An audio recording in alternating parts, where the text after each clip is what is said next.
Hi friends, welcome to my channel మేఘనా creative arts. నేను మీకు ఈ వీడియోలో శ్రీకాళహస్తిలోని ప్రసిద్ధ దేవాలయాలలో ఒకటైన శ్రీ భక్త కన్నప్ప స్వామి దేవాలయం చూపిస్తున్నాను. దీనిని స్థానికులు కన్నప్ప కొండ అని కూడా పిలుస్తారు.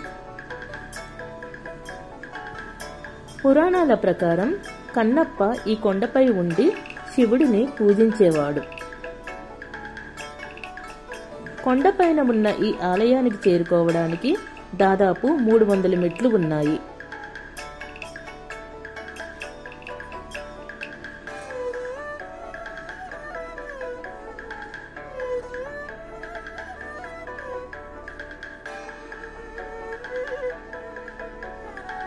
ఇక్కడి నుంచి శ్రీకాళహస్తీశ్వర ఆలయ రాజగోపురం, మొత్తం 4 గోపురాలు, ధ్వజస్తంభాలు, శిఖరాలు, స్వర్ణముఖ నది అన్నీ చూడవచ్చు.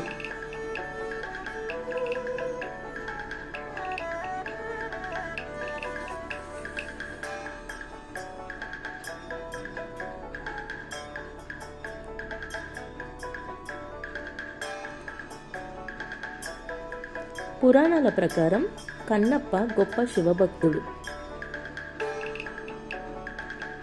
పూర్వాశ్రమంలో తిన్నడు అనే బోయవాడు శ్రీకాళహస్తి పరిసర ప్రాంత అడవుల్లో సంచరిస్తూ వేటాడి జీవనం సాగించేవాడు. ఒకనాడు అలా వేటాడుతుండగా అతనికి అడవిలో ఒకచోట శివలింగం కనిపించింది. అప్పటి నుండి తిన్నడు దానిని భక్తి శ్రద్ధలతో పూజిస్తూ తాను వేటాడి తెచ్చిన మాంసాన్ని నైవేద్యంగా పెడుతుండేవాడు.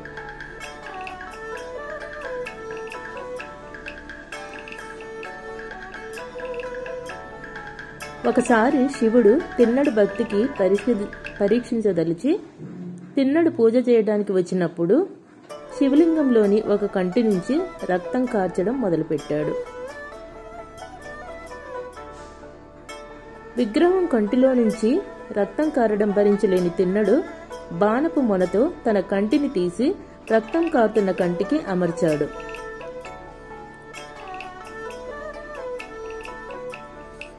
వెంటనే విగ్రహం రెండో కంటి నుంచి కూడా రక్తం కారడం ఆరంభమైంది.